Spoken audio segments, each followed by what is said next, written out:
Mainland bank के आलीशान दरवाजे पर घुटने के बल बैठा एक 10 साल का नन्हा बच्चा बेनार्ड गेरेंट। उसके हाथ जानबूझकर जूते पर कछुए की रफ्तार से रेंग रहे थे, जैसे वो कोई मामूली बेसमझ गरीब हो। लेकिन किसी को अंदाजा नहीं था कि वो वहां जूते की नहीं बल्कि दिमाग की पॉलिश कर रहा था। उसके कान रडार की तरह खुले थे, जो अमीर बैंकरों के करोड़ों की डील और उनके बिजनेस के हर एक राज को खामोशी से चुरा रहे थे। और दिन खत्म होते ही वो खतरनाक सीक्रेट नोटबुक खोलता, जहां इन अमीरों के सारे फॉर्मूले अब उसके हथियार बनने के लिए तैयार हो रहे थे। एक दिन बर्नार्ड खिड़की के पास छिपकर उन बैंकर्स की बातें सुन रहा था। वो ये सीक्रेट जानने की कोशिश कर रहा था कि ये अमीर लोग किसी भी गिरवी रखी गई बिल्डिंग या जमीन की असली कीमत का अंदाजा कैसे लगाते हैं। वो उनका बिजनेस माइंडसेट डिकोड कर रहा था। तभी एक क्लाइंट का ड्राइवर उसे रंगे हाथों पकड़ लेता है। वो ड्राइवर बर्नार्ड को बुरी तरह डांटता है और कहता है, इन गोरे लोगों के बिजनेस की जासूसी करना बंद कर। उसी शाम जब बर्नार्ड के पिता उसकी नोटबुक खोलकर देखते हैं, तो उनके पैरों तले जमीन खिसक जाती है। उन्हें एहसास होता है कि उनके बेटे के पास एक जीनियस माइंड है। लेकिन एक कड़वी सच्चाई ये भी थी। पिता भारी मन से कहते हैं कि उसके कभी भी अमीर होने की संभावना बहुत कम है, क्योंकि गोरे लोग उसे कभी भी आगे बढ़ने ही नहीं देंगे। 15 साल बीत जाते हैं। बर्नार्ड ने अपनी दिन रात की मेहनत से कुछ पैसे जोड़े हैं। वो अपनी पत्नी और छोटे बेटे के साथ टेक्सास के उस कटर और घुटन भरे माहौल को छोड़कर सपनों के शहर लॉस एंजलिस चला जाता है। यहाँ वो अपनी पत्नी के चाचा के घर एक बेहद छोटे से घुटन भरे कमरे में मामूली किराए पर रहते हैं। चाचा बर्नार्ड को ताना मारते हैं और सुझाव देते हैं कि उसे किसी फैक्ट्री में मजदूरी कर लेनी चाहिए। लेकिन बर्नार्ड की आंखों में लॉस एंजलिस की रियल एस्टेट मार्केट पर राज करने का सपना है। चाचा ये सुनकर उसका मजाक उड़ाते हैं। जब बर्नार्ड अपने बेटे को सुलाने जाता है, तो चाचा अपनी भतीजी यानी कि बर्नार्ड की पत्नी को समझाने की कोशिश करते हैं। लेकिन पत्नी गर्व से अपने पति के पक्ष में ढाल बनकर खड़ी हो जाती है। कमरे के बाहर खड़ा बर्नार्ड ये सब सुनता है और पत्नी से वादा करता है कि वो बहुत जल्द ही उसे और उसके बेटे को इस तबले जैसी जगह से बाहर निकाल लेगा। अगले ही दिन से बर्नार्ड अपनी धुन में लग जाता है। वो लॉस एंजलिस के पूरे रियल एस्टेट मार्केट को खंगाल डालता है, कीमतों पर मोल भाव करता है और रातों की नींद हराम कर देता है। आखिरकार उसकी नजर एक अपार्टमेंट बिल्डिंग पर पड़ती है, लेकिन एक बहुत बड़ी समस्या थी। वो बिल्डिंग एक कट्टर गोरे पड़ोस में थी और उसे भारी मरम्मत की जरूरत थी। रेनाल्ड के पास सिर्फ बिल्डिंग खरीदने भर का पैसा है। उसकी पत्नी हैरान होती है कि वो एक गोरे पड़ोस को क्यों निशाना बना रहा है। लेकिन रेनाल्ड का विजन साफ है। वो समझता है कि ब्लैक नेबरहुड अब बहुत ज्यादा भीड़भाड़ वाला हो गया है। वहां पैर रखने की जगह नहीं है, इसलिए उन्हें अपना विस्तार करना ही होगा। पत्नी कहती है कि वो एक इन्वेस्टर ढूंढ सकती है। वो उसे प्लांटेशन जैज क्लब में ले जाती है, जिसका मालिक मॉरिश है, एक अमीर अश्वेत प्ले बॉय और बर्नार्ड की पत्नी का पुराना परिचित। लेकिन मीटिंग के दौरान मॉरिश बहुत दिखावा करता है और बर्नार्ड का मजाक उड़ाता है। बर्नार्ड का स्वाभिमान जाग उठता है। वो क्रोधित होकर तुरंत वहां से चला जाता है। बाहर आकर वो पत्नी से कहता है कि ऐसे घमंडी आदमी के साथ कोई सौदा करना नहीं चाहता। पैसे उधार लेना तो दूर की बात है। पत्नी बर्नार्ड को समझाती है कि मॉरिस का ये प्ले बॉय वाला अंदाज सिर्फ दुनिया को दिखाने के लिए एक नकाब है। असल में वो एक बहुत चतुर और भरोसेमंद इंसान है, जिसकी पहुंच शहर के मेयर तक है। लेकिन बर्नार्ड को मॉरिस अच्छा नहीं लगता, शायद इसलिए कि वो प्ले बॉय है और उसकी पत्नी भी उसे जानती है। अब बर्नार्ड के पास बिल्डिंग के मालिक के पास जाने के अलावा कोई रास्ता नहीं है। आयरिसमैन बिल्डिंग के लिए $40,000 की मांग करता है। ब्रनार्ड अपनी पूरी ताकत लगाकर कीमत को 30,000 तक लाने की कोशिश करता है, लेकिन वो इसमें नाकाम रहता। फिर ब्रनार्ड अपना मास्टर स्ट्रोक खेलता है। वो भुगतान को 2 किस्तों में बांटने का ऑफर देता है, $30,000 तुरंत और बाकी 10,000 जब बिल्डिंग पूरी तरह से किराए पर उठ जाएगी। आयरिशमैन पूछता है कि किराएदार कहाँ से आएंगे। ब्रनार्ड कहता है, ब्लैक कम्युनिटी के डॉक्टर, वकील और टीचर, वो लोग जो उन गंदी बस्तियों से बाहर निकलने के लिए जगह ढूंढ रहे हैं, उन्हें मैं यहाँ ला सकता हूँ। ब्रनार्ड का ये बेकाब अंदाज और गणितीय प्रतिभा उस आयरिश मैन को हैरान तो करती है, लेकिन वो रिस्क लेने से डरता है और साफ मना कर देता है। वहां से निकलने से ठीक पहले ब्रनार्ड की तेज नजर आयरिश मैन के टेबल पर रखे कैलेंडर पर पड़ती है। वो bank of personal manager mister read का नाम पढ़ लेता है। उसी दोपहर बर्नार्ड उस बैंक में पहुंचता है, लेकिन बैंक के रिसेप्शनिस्ट उसके चेहरे पर सफेद झूठ बोलती है। वो उसे अश्वेत व्यक्ति को किसी भी तरह बैंक से बाहर निकालना चाहती थी। वो कहती है, मुझे माफ करें मिस्टर रीड, बाहर है। रेनाल्ड शांति से कहता है, मेरी नजर काफी अच्छी है और मैं उनकी मेज पर रखी नेम प्लेट साफ पढ़ सकता हूँ। रिसेप्शनिस्ट चढ़कर कहती है, माफ करें, मेरी जुबान फिसल गई थी। मिस्टर रीड अभी आपसे नहीं मिल सकते। रेनाल्ड हार नहीं मानता। वो बैंक के बाहर सड़क पर कई घंटे तक मैनेजर का इंतजार करता है। काम खत्म होने के बाद जब मैनेजर बाहर आता है तो ब्रेनार्ड उसे सड़क पर ही रोक लेता है और पूरी डील समझाकर लोन की मांग करता है, लेकिन बात नहीं बनती। शाम को ब्रेनार्ड पूरी तरह टूट चुका होता है और हार मानने ही वाला होता है, तभी फोन की घंटी बजती है। लाइन पर वो आयरिस मैन था। वो गुस्से में पूछता है, क्या तुमने बैंक में मिस्टर रीड से लोन लेने के लिए मेरे नाम का इस्तेमाल किया है? यस। लेकिन अगले ही पल वो ब्रेनार्ड को एक ऐसी खुशखबरी देता है जिससे ब्रेनार्ड की आंखों में से आंसू आ जाते हैं। वो बताता है कि मैनेजर उसे लोन दे देगा क्योंकि वो आयरिस मैन खुद उसका गारंटर बनने के लिए तैयार है। वो ब्रेनार्ड का जुनून और जिद से इतना प्रभावित था कि उसे यकीन हो गया था कि ऐसा इंसान बिजनेस में कभी नहीं हारेगा। डील पक्की होने के बाद ब्रेनार्ड की पत्नी उसे एक छोटी जीत का जश्न मनाने और मॉरिस के जैज क्लब में ले जाती है। इस बार मॉरिस खुद ब्रेनार्ड के पास आता है और अपने अंदाज में बातचीत शुरू करता है। मॉरिस दिल से स्वीकार करता है कि उसे बहुत खुशी होती है जब अश्वेत लोग सफल होते हैं और उसे ब्रेनार्ड के अंदर एक बहुत बड़ा और सफल इंसान दिखाई देता है। ब्रेनार्ड और उसका चचेरा भाई उन नई बिल्डिंग में मामूली मरम्मत कर रहे होते हैं। तभी एक गोरी किलेदार महिला उन्हें देख लेती है और तुरंत चिल्लाने लगती है। ब्रेनार्ड शांत लहजे में कहता है कि उसने ये घर खरीद लिया है। बुढ़िया कहती है, ये गोरों की बिल्डिंग है, तुम इस जगह के मालिक हो ही नहीं सकते। तभी वहां ब्रेनार्ड के चचेरे भाई का दोस्त मैट भी आ जाता है। ब्रेनार्ड पूछता है, क्या आपको मेरे लिए काम करने में कोई परेशानी तो नहीं? मैट कहता है, दोस्त पैसा हरा होता है, मुझे रंग की बस यही एक चिंता है। कुछ ही घंटे बाद उस बुढ़िया की शिकायत पर पुलिस वहां आ धमकती है। पुलिस कहती है कि एक अश्वेत व्यक्ति मालिक होने का नाटक कर रहा है। जब ब्रेनार्ड कहता है कि वो सच में मालिक है तो पुलिस उसका मजाक उड़ाती है। लेकिन जब ब्रेनार्ड अपनी जेब से मालिकाना हक के असली कागजात निकाल कर दिखाता है तो पुलिस वालों के तो होश उड़ जाते हैं। उसी शाम ब्रेनार्ड उसी बिल्डिंग के एक अपार्टमेंट में रहने चला जाता है। उस बुजुर्ग महिला को यह बिल्कुल बर्दाश्त नहीं होता कि वो किसी अश्वेत के साथ एक ही बिल्डिंग में रहे, इसलिए अगले ही दिन वो घर छोड़कर चली जाती है। लेकिन वो खाली खाली नहीं रहता। कुछ ही समय में वहां एक बेहद अमीर अश्वेत महिला किरदार बनकर आ जाती है। ब्रेनार्ड तय समय पर आयरिस मैन का पाई पाई चुकाई देता है। आयरिस मैन ब्रेनार्ड के जीनियस दिमाग का फैन हो जाता है और उसे 50-50 पार्टनरशिप का धांसू ऑफर देता है। उसका मास्टर प्लान एकदम साफ था। उस दौर में अमेरिकी लोग आयरिश लोगों से भी चिढ़ते थे और उनके साथ बिजनेस करने से कतराते थे। इसलिए तय हुआ कि फोन पे सारा मोल भाव और गणित का खेल ग्रेनार्ड संभालेगा। लेकिन जब सौदे पर साइन करने की बारी आएगी तो आयरिस मैन अपना गोरा चेहरा लेकर आगे आ जाएगा। दिमाग ग्रेनार्ड का और चेहरा आयरिस मैन का। ये सीक्रेट जोड़ी मार्केट में छा जाती है। उनका बिजनेस आसमान छूता है और अपनी इसी कामयाबी से रेनार्ड अपनी पत्नी को एक आलीशान घर गिफ्ट करता है। लेकिन सफलता का ये सफर अचानक रुक जाता है।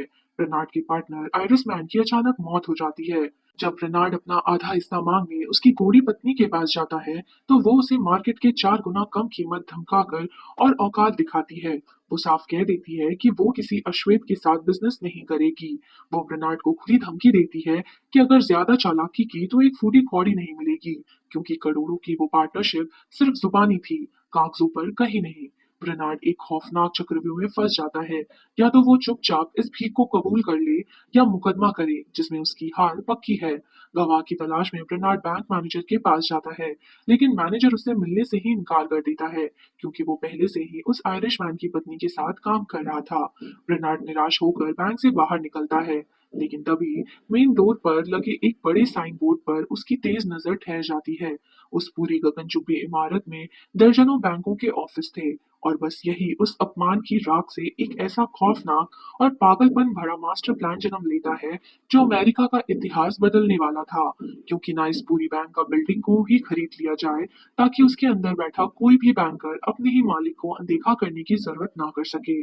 चोट खाए हुए अहंकार और इस मास्टर स्ट्रोक को लेकर रेनार्ड सीधा मॉरिस के पास पहुंचता है। वो मॉरिस के पास उस पूरी बिल्डिंग को खरीदने का प्रस्ताव देता है। मॉरिस एक चतुर व्यवसायी है। वो कोरों के इलाके में रिस्क नहीं लेना चाहता। मॉरिस कहता है कि तुम अच्छी तरह जानते हो कि डाउनटाउन लॉस एजेंट्स में एक भी ऐसी बिल्डिंग नहीं है जिसका मालिक कोई ब्लैक हो, और उसकी एक खास वजह है। अब मुझसे ये पागलपन के लिए समझाओ। ब्रनार्ड अपनी खतरनाक चाल समझाता है। अगर हम इस बिल्डिंग के मालिक बन गए तो ये गोरे बैंकर हमारी ही छत के नीचे बैठकर हमें लोन देने से मना नहीं कर पाएंगे। और सबसे बड़ी बात, बैंकों के पास रियल एस्टेट के सारे गुप्त राज होते हैं जिससे हम पूरे शहर के मार्केट पर कब्जा कर सकते हैं। ये खौफनाक और जीनियस विजन सुनकर मॉरिश का भी दिमाग घूम जाता है और वो इस ऐतिहासिक डील के लिए हाथ मिला लेता है। अब उन्हें इस काम के लिए एक गोरे चेहरे की जरूरत थी, एक ऐसा गोरा इंसान जो दुनिया के सामने बैंक का मालिक दिखे, जबकि असली डोर ब्रेनार्ड और मॉरिस के हाथों में हो। वे तय करते हैं कि मैट इस बड़े गेम में उनका फ्रंट मैन बनेगा। मैट ये सुनकर डर जाता है और कहता है कि वो इतनी बड़ी भूमिका नहीं निभा पाएगा। मॉरिस को भी यकीन नहीं होता कि मैट जैसा सीधा साधा लड़का ये कर पाएगा, लेकिन ब्रेनार्ड कहता है कि ये कर पाएगा। अगले दिन कैफे में मैट उदास बैठा होता है। उसे उदास देखकर उसकी स्कूलमेट उसके पास आती है, जो वहां वेट्रेस का काम कर रही है। वो पूछती है क्या हुआ मैट। तब मैट कहता है कि मैं परेशान हूँ, मुझे पार्टनरशिप ऑफर हुई है, एक्सेप्ट करूं या ना करूं। पार्टनरशिप शब्द सुनते ही उस वेट्रेस के बर्ताव में मैट के लिए अचानक बहुत सम्मान आ जाता है। उस लड़की से मिली इस अहमियत को देखकर मैट का कॉन्फिडेंस एकदम से बढ़ जाता है और वो इस बड़े खेल में उनका फ्रंट मैन बनने के लिए पूरी तरह तैयार हो जाता है। अब शुरू होती है ट्रेनिंग। मॉरिस मैट को गोल्फ खेलना और अमीर गोरों की तरह चलना फिरना बात करना सब सिखाता है। वहीं ब्रेनार्ड उसे रियल एस्टेट वैल्यूएशन के जटिल फॉर्मूले रटाता है। शुरुआत में मैट बहुत गलतियां करता है जिससे मॉरिस निराश हो जाता है, लेकिन धीरे धीरे मैट की फोटोग्राफी मेमोरी अपना कमाल दिखाती है। एक महीने के अंदर ही मैट गोल्फ खेलते खेलते करोड़ों की गणितीय गुनाएं चुटकियों में करने लगता है। मॉरिस एक प्रतिष्ठित गोल्फ क्लब के मैच में फिक्स करता है उसे, जहां मैट गलती से बैंक बिल्डिंग के मालिक चार्ल्स रेनॉल्ड से मिलता है। रेनाल्ड मैट को रेनॉल्ड के साथ फाइनल लंच मीटिंग के लिए तैयार करता है।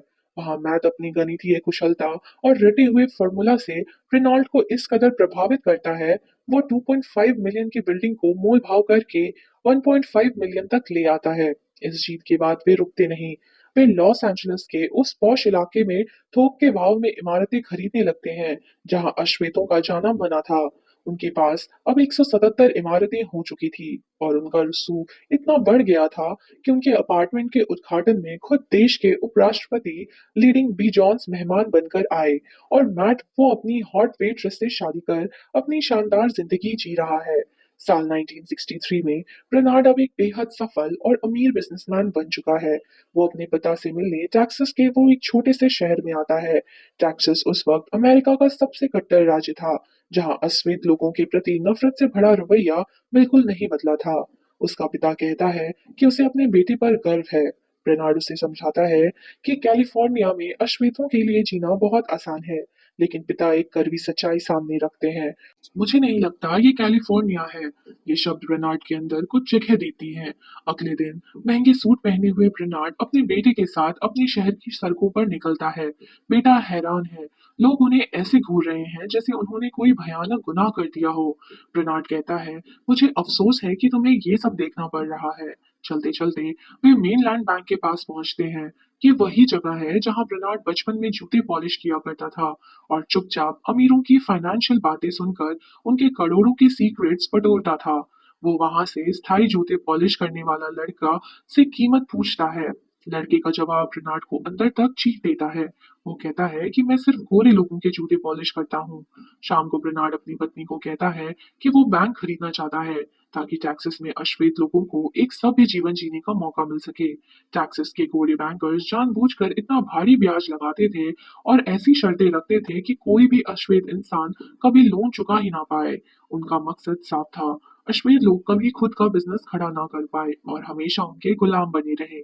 ये सिर्फ नाइंसाफी नहीं थी, बल्कि उन्हें उनके हकों से दूर रखने की एक गहरी और घटिया साजिश थी। उसकी पत्नी उसकी आंखों में वो जुनून देखती है और समझ जाती है, अगर बेर्नार्ड कुछ करने की ठान लेता है तो वो उसे पूरा करके ही मानेगा। वो बैंक के मालिक रॉबर्ट फ्लोरेस के साथ एक बैठक में मैट को लाता है। मॉरिस एक ड्राइवर की भेस में मैट के साथ जाता है। बैंक का मालिक एक शर्त के साथ ये सहमत राशि के लिए अपना व्यवसाय बेचने के लिए तैयार है कि उसका बेटा रॉबर्ट फ्लोरेस जूनियर एक क्रेडिट विशेष के रूप में बैंक में ही रहना चाहिए। और मालिक के पास 20% शेयर रहेंगे। हर कोई डील के लिए तैयार है, लेकिन मालिक का शक्की बेटा टेढ़े सवाल दागने लगता है, जैसे कि डील में मैट के पार्टनर्स मौजूद क्यों नहीं है, बराज गैरेंट और जोसेफ मॉरिंग कौन है। मैट कहता है सच तो ये है कि वो इतने अमीर हैं कि छोटी मोटी बातों से परेशान नहीं होना चाहते, इसलिए उन्होंने मुझे आगे रखा है। तीर निशाने पे लगा। सौदा पक्का होने के बाद बैंक उनके हाथ में आ गया। ब्रेनार्ड ने तुरंत अपनी योजना लागू की और गुपचुप तरीके से स्थानीय अश्वेत पदाधिकारियों से मुलाकात की। उनसे उन्होंने कहा कि वे अपने भरोसेमंद लोगों को चुने जिन्हें लोन की जरूरत है, लेकिन शर्त ये है कि ये बात पूरी तरह गुप्त रहे। धीरे धीरे अश्वेत लोगों को घर और बिजनेस के लिए लोन मिलने लगा और बैंक मुनाफे में आने लगा, लेकिन ये कामयाबी एक तूफान को दावत दे रही थी। फ्लोरिस जूनियर, जो खुद को उस बैंक का वारिस समझता था, वो मैट पर दबाव बनाने लगा। वो जानना चाहता था कि ये नए लोन किन लोगों को दिए जा रहे हैं। उसने जासूसी शुरू कर दी। अंधेरी रातों में उसने देखा कि कैसे मैट गुप्त रूप से ब्रेनार्ड से मिलता है और उसे प्रोग्रेस रिपोर्ट देता है। उधर मैट की पत्नी टेक्सास के माहौल में खुद को असुरक्षित महसूस कर रही थी। उसे लगने लगा था कि मैट सिर्फ ब्रेनार्ड और मॉरिस के इशारों पे नाचने वाला एक कठपुतली है। उसने मैट को टोकते हुए कहा, तुमने कहा था तुम पार्टनर हो, लेकिन पार्टनर सैलरी नहीं लेते, वे मालिक होते हैं। पत्नी की इस बात ने मैट के मन में असुरक्षा पैदा कर दी और उसने अपनी पहचान बनाने के लिए वादा किया कि वो अलग बैंक अपना होगा। अगले दिन फ्लोरिस जूनियर ब्रेनार्ड से मिलता है और उसे धमकी देता है। वो कहता है कि अगर गोरे ग्राहकों को बैंक के असली मालिकों के बारे में पता चला तो वे अपना सारा पैसा निकाल लेंगे और बैंक रातों रात कंगाल हो जाएगी। जब ब्रेनार्ड ने उसकी इस धमकी को गंभीरता से नहीं लिया, तब फ्लोरेंस ने अपना आखिरी दांव चला और बैंकिंग अधिकारियों का एक लीगल नोटिस दिखाया। चुपके से सरकार को खबर कर दी और बैंक पर बहुत बड़ी सरकारी जांच होने वाली थी। खतरा बढ़ रहा था, लेकिन मैट अपनी पत्नी के उकसावे में आकर एक और बैंक ऑफ मॉरिस खरीदने की जिद पर अड़ गया। वो चाहता था कि मेनलैंड में सारे अश्वेत कर्ज इस छोटे बैंक में ट्रांसफर कर दिए जाएं। चतुर ब्रेनार्ड को ये हंगामा पसंद नहीं था। उसे पता था कि दो बैंकों को संभालना उनके बस से बाहर हो जाएगा, लेकिन मैट ने ब्लैकमेल का रास्ता चुना। उस मुझे मालिक बनाओ, नहीं तो मैं काम छोड़कर वापस चला जाऊंगा। ब्रेनार्ड और मॉरिस को झुकना पड़ा। मैट अब नए बैंक का मालिक था। ब्रेनार्ड की पत्नी मालिक बैंक में सफाई कर्मचारी का भेष बदलकर काम करने लगी ताकि वो मैट की गतिविधियों पर नजर रख सके। ब्रेनार्ड ने मैट को सख्त हिदायत दी थी, हर कर्ज की दोबारा जांच करना और केवल भरोसेमंद वकील के साथ काम करना, लेकिन अपनी काबिलियत से गुमान में चूर मैट ने सब कुछ नजरअंदाज कर दिया। उसने फ्लोरेंस के सुझाव हुए वकील को रख लिया, वही फ्लोरेंस जिसे उसने मुखबरी की थी। मैट ने बिना गहराई से पढ़े गंभीर चेहरा बनाकर लोन पार्टिसिपेशन एग्रीमेंट पर हस्ताक्षर कर दिए। उधर फ्लोरेंस का फोन आया। मेनलैंड बैंक में फेडरल अधिकारी जांच के लिए पहुंच गए हैं, क्योंकि ये खबर लीक हो गई है कि ब्रेनार्ड और जो इन बैंकों के असली मालिक हैं वो कौन है। तभी अचानक मॉलिन बैंक में भी सरकार की तरफ से अनाउंस बैठ जाते हैं। सरकारी अधिकारी फाइलिक को खंगालने लगते हैं। ब्रेनार्ड, जो वहां एक सफाई कर्मी की वर्दी में चुपके से मैट को जवाब बताकर बचने की कोशिश करता है, लेकिन तब तक खेल हाथ से निकल चुका था। अधिकारियों ने वो सारे बड़े लोन पकड़ लिए जो उस छोटे बैंक की कानूनी सीमा से कहीं ज्यादा थे। नियमों के गंभीर उल्लंघन की वजह से सरकार तुरंत बैंक का कामकाज सस्पेंड कर देती है। उनका पूरा साम्राज्य ताश के पत्तों की तरह ढल जाता है और वो लोग जैसे ही बैंक से बाहर निकलते हैं, एफबीआई की टीम उन्हें गिरफ्तार कर लेती है। वॉशिंगटन की गूंजती हुई अदालतों में मामला अब राजनीति का था। सीनेटर चाहते थे कि इस मामले का इस्तेमाल बैंकिंग कानूनों को और सख्त करने के लिए किया जाए ताकि कोई और ब्रेनार्ड दोबारा खड़ा ना हो सके। मैट को 50 साल की जेल का डर दिखाया गया और उसने अपने ही साथियों की पीठ में छुरा घोंप दिया। उसने गवाही दी कि ब्रेनार्ड ने उस पर दबाव डाला था। सीनेटर ने ब्रेनार्ड को भी एक मौका दिया, मान लो कि तुमने अपनी अमीरी के लिए कानून का फायदा उठाया और तुम बच जाओगे वरना जेल तय है। लेकिन ब्रेनार्ड गैरेट हार मानने वालों में से नहीं था। सुनवाई के दूसरे दिन उसने स्वीपर की वर्दी के साथ अदालत की आंखों में आंख डालकर कहा कि यही एकमात्र तरीका है जिससे काला आदमी टैक्सेस के बैंक में घुस सकता है। उसका भाषण नस्लीय भेदभाव के खिलाफ एक गरजती हुई ललचार थी। नतीजा वही हुआ जिसका डर था। संपत्ति जब्त कर ली गई। जूरी ने उन्हें दोषी माना और 3 साल की सजा सुनाई, पर मैट आजाद रहा। लेकिन ब्रेनार्ड की यह कुर्बानी बेकार नहीं गई। उसकी इस बगावत ने पूरे अमेरिका को हिला कर रख दिया। 3 साल बाद कांग्रेस ने फेयर हाउसिंग एक्ट पारित किया। अब पूरे अमेरिका में रंग के आधार पर किसी को भी घर या लोन देने से मना करना सबसे बड़ा जुर्म बन गया था। जब ब्रनार्ड जेल से बाहर आया तो वो कंगाल लग रहा था, लेकिन उसके चेहरे पर एक राजदार मुस्कान थी। मॉरिस और उसकी पत्नी को समझ नहीं आ रहा था कि वो खुश क्यों है। तभी ये खुलासा होता है कि सुनवाई के ठीक एक रात पहले मैट ने ब्रनार्ड को फोन किया था। मैट ने अपनी गलती मान ली थी। ब्रनार्ड को ये अच्छी तरह पता था कि अगले दिन का फैसला उनके खिलाफ आएगा और सरकार उनकी सारी संपत्ति जब्त कर लेगी। इसलिए ब्रनार्ड ने मैट से एक आखिरी एहसान मांगा। ब्रनार्ड ने गुप्त संपत्तियां बेचने को कहा, बल्कि उसने मैट को अपने बेचे हुए पैसे सौंपे और कहा कि इससे पहले कि सरकार सब कुछ हड़प ले, तुम इन पैसों से बहामास में घर खरीद लो। कहानी का अंत टैक्सास की धूल भरी गलियों में नहीं, बल्कि बहामास के नीले समंदर के किनारे उन्हीं घरों में हुआ, जहां ये दोस्त अपनी अपनी शर्तों पर आजाद जिंदगी जीने के लिए स्वतंत्र थे।